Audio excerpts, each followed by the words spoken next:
3 hours after we buried my brother, my husband handed me divorce papers in our kitchen while still wearing the same black suit from the funeral. Rainwater dripped from his coat onto the hardwood floor while he loosened his tie and said the words that destroyed the last illusion I had left about my marriage. "I'm leaving you for your brother's wife." I remember staring at him in silence, waiting for guilt, shame, anything human to appear on his face.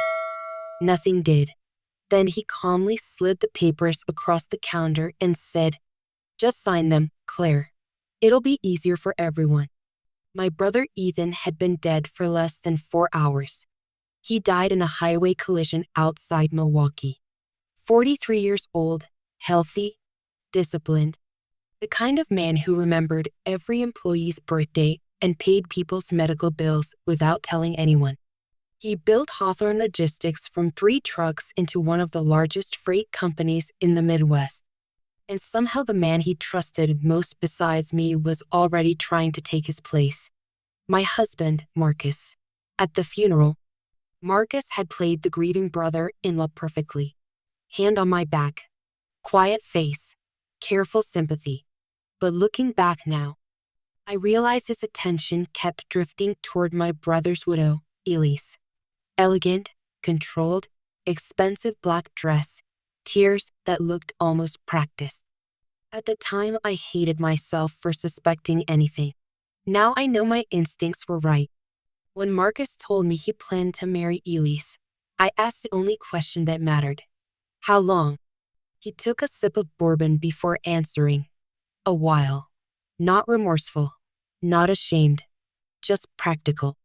Then he said something I will never forget. "You were never built for the life I want." That sentence should have shattered me.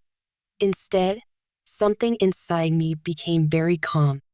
Because suddenly I remembered the voicemail Ethan left me 2 nights before he died. I still hadn't listened to it.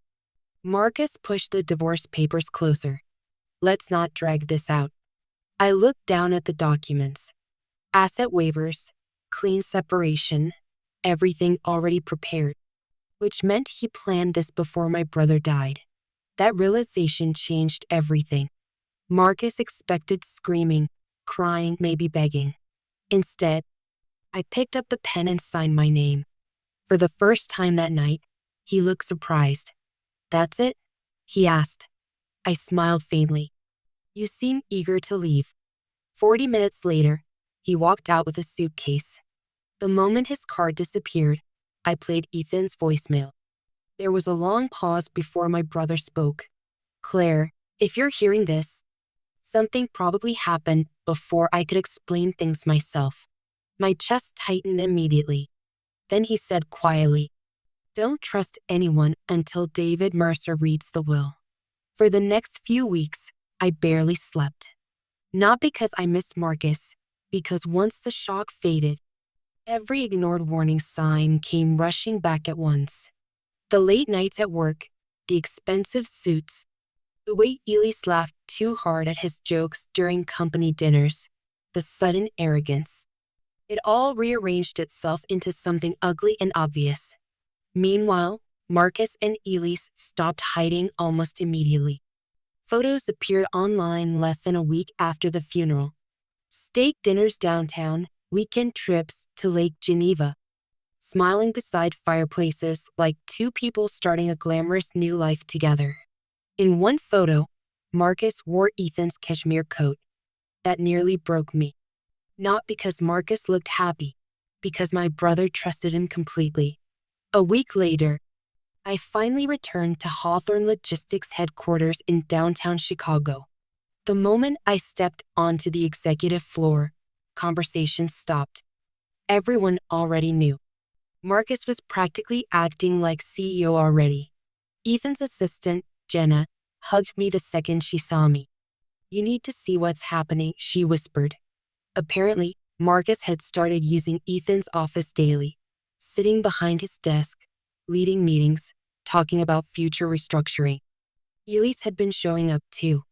When I walked into Ethan's office and saw Marcus sitting in my brother's chair wearing my brother's coat, something cold settled permanently inside me.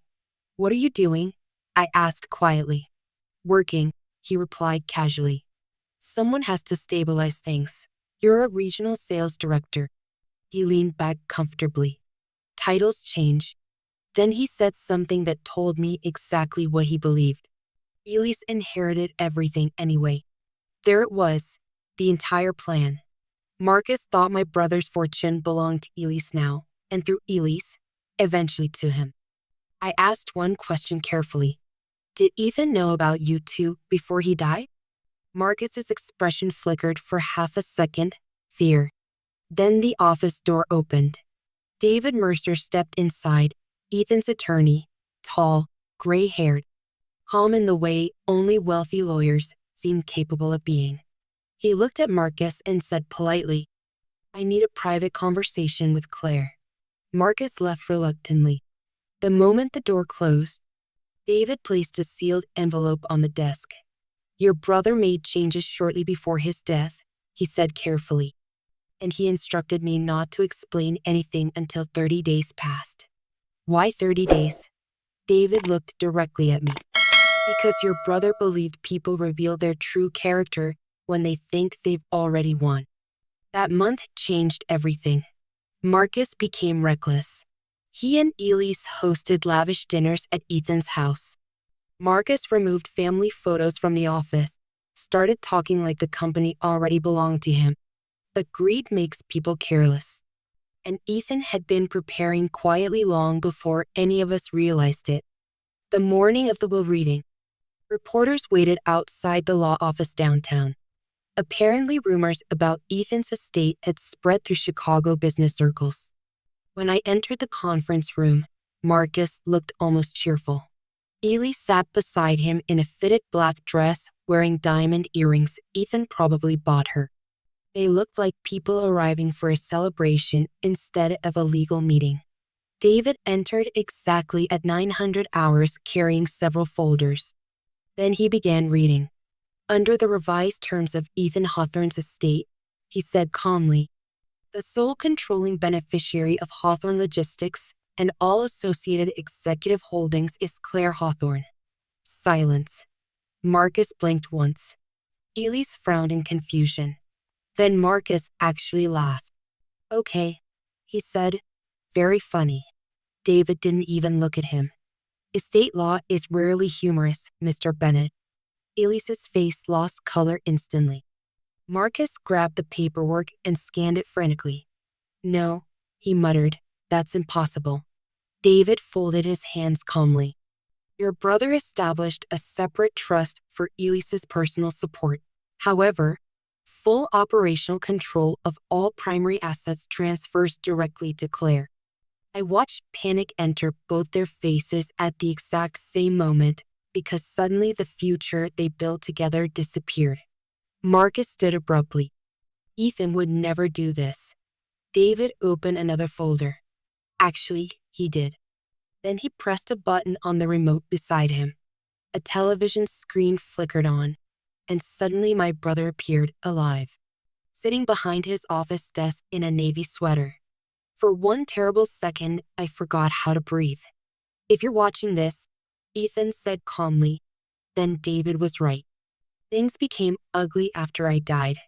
Marcus slowly sat down. Then Ethan looked directly into the camera. Marcus, I know you've been stealing from the company. Marcus went completely pale.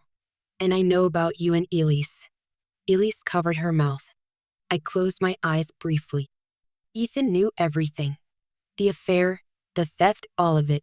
I stayed quiet because I needed proof, Ethan continued, and because I wanted my sister protected before the truth surfaced. Marcus exploded immediately. This is manipulated. Sit down, David snapped. Marcus ignored him, pointing at me wildly. She turned him against me. David calmly opened another document. There's one more issue. Marcus stopped talking. During your divorce filing, David continued, you voluntarily signed a complete marital asset waiver relinquishing all future claims connected to Claire Hawthorne's holdings. I watched realization hit him in real time. He had rushed through the divorce, believing I was worthless, believing Elise held the fortune. believing he had upgraded his life. But Ethan left everything to me. The company, the investments, the executive authority, even the accounts Marcus had been using. Marcus looked physically sick. Then something almost funny happened. Elise stood up slowly, picked up her handbag, and looked at Marcus with complete disgust. You told me the company was basically yours already. Elise, wait. No. And just like that, she walked away from him. 9 days later, she disappeared from his life completely. That was the great love story that destroyed my marriage. 9 days. Security escorted Marcus out of the building after the meeting. Outside the office tower, reporters shouted questions while a cold wind swept through downtown Chicago. I was heading toward the elevator when Marcus grabbed my arm. You knew, he said desperately. No, I answered honestly. I suspected. His voice cracked. We can fix this. I almost laughed. You moved into my brother's house 4 days after his funeral. I made mistakes. You slept with his wife while he was alive. He looked away. Then quietly I said the thing that finally broke him. You told me I wasn't built for the life you wanted. Marcus stared at me silently. Now you finally understand who wasn't built for it. 3 days later, Hawthorne Logistics terminated him officially after internal investigators uncovered financial fraud tied to several client accounts. Not millions. Just enough stolen money to make him feel important. That's the thing about people like Marcus. They confuse access with achievement. He thought standing beside powerful people made him powerful too. Doesn't. Meanwhile, I spent the next several months trying not to drown under the responsibility Ethan left behind. First, I was terrified, but grief changes people, especially women people underestimate. I started arriving before sunrise, reviewing contracts, walking warehouse floors, listening to drivers and dispatch managers the way Ethan always did. Slowly, employees began trusting me. Not because I was extraordinary, because I cared. One afternoon, an older dispatcher stopped me beside the loading docks and said something I still think about. You know the difference between you and Marcus? What? Marcus wanted the company to make him important. You want the company to take care of people. That was Ethan's real legacy, not money, responsibility. A few months later, Marcus showed up at my house during a thunderstorm. I saw him standing under the porch light soaked to the bone, looking older already. The expensive suits were gone. So was the confidence. I lost everything. He whispered the second I opened the door. I stared at him quietly, not because I enjoyed his suffering, because I remembered the version of him I once loved. And there's something deeply unsettling about watching someone become unrecognizable. I was stupid, he said. Yes, I answered softly. Then his voice cracked. I thought success would finally make me happy. That sentence lingered between us, because underneath all the greed and arrogance, Marcus had always been deeply insecure. He believed money could erase shame, erase failure, erase ordinariness. It never can. Then he started crying, real tears this time. Please, he whispered. Please give me another chance.